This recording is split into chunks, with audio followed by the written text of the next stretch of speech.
Welcome back to Island Life Live. Bright Star Care of Honolulu was founded nearly 15 years ago on the belief that the best care always goes the extra mile, and his team helps to ensure a smooth transition from hospital or rehab to home for our precious kupuna. And joining me now are Star Care of Bright Star of Honolulu owner Allison Lee. How's it? Hello. How are you? Great, how are you? And Rachel Corbelius. She's an RN, BSN, Director of Nursing, and thank you guys so much for joining us. And you actually rose to the ranks with Yes. Bright Star Care of Honolulu, yeah? Yes, I did start with them many years when they first opened as a caregiver, and then I went to school and I came back. Wow. And now you running things over there. That's awesome. All right. First of all, mahalo for caring for our kupuna. I know it's an important job, incredibly important kuleana. Can you share some of the common reasons kupuna are admitted into the hospital? Well, infections such as UTIs, falls, very common reasons that a lot of times they'll end up getting admitted and Yeah. need to recover. So I know infections, even pneumonia, things of that nature, right? And Yes. I know nowadays we got a lot of those respiratory illnesses, COVID, and, RSV. So yeah, so okay, that's some of the comments. Now, what are some of the potential impacts it has on the lives of the patient and also their loved ones? Well, definitely it can cause a decline, and it can cause big shift in they were at home, they were independent, they go into the facility, they recover a bit, but then they're not quite at their old baseline that they used to be. But they want to stay at home, and then we can help them do that. We can help them stay on the plan they were discharged with to help them recover.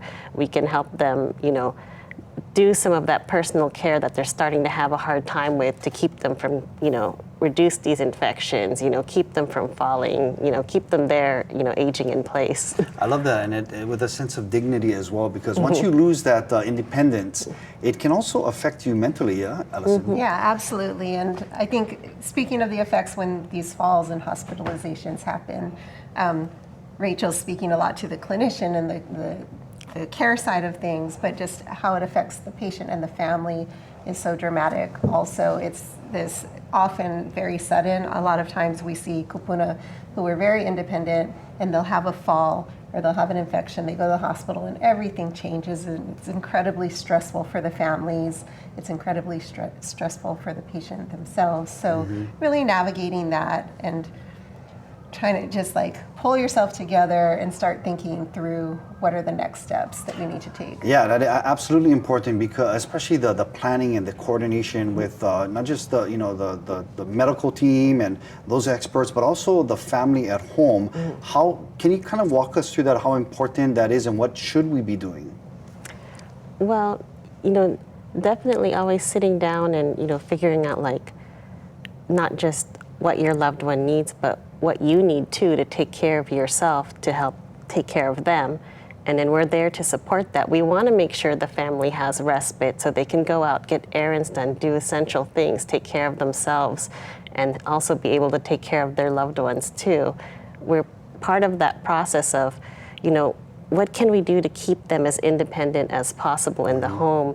Would just a little extra rail right here help, help them, get up without the risk of falling, help the family member from straining, of improperly lifting. There's, many things we want to help make the best setup, for them to be as independent as possible, but also provide that support and companionship, for them, and, let the family know we're there for them. Absolutely, it's super important. I mean, my family is going through that right now, so, and it becomes taxing on everybody in the family. So that we just heard Savi Makalena talk about this, that the caregiver also needs care.